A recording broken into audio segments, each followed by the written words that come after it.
Hey guys, this lesson, this is almost going to be a chromatic scale, almost. But this is going to be more for the fact of getting a muscle memory between your finger placements on the frets. This one's a really important one. And especially if you haven't got enough power yet in your, maybe your ring finger or your pinky, this may help you out with this. So all you need to do is go up on each individual fret, like so, and then work your way back down. Okay, I'll show you. So it's going to go, it's all going to be these four fingers.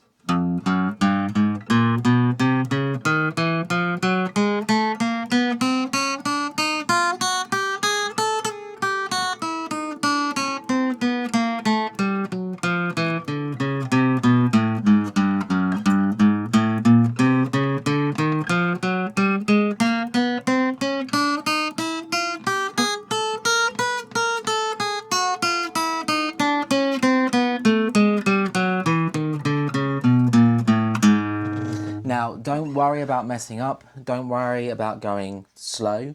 Your main focus point on this is going to make sure that your fingers are playing on the frets, and you're going to keep going. And when you get to the very top string, you're then going to slide, release, and work your way back down, okay?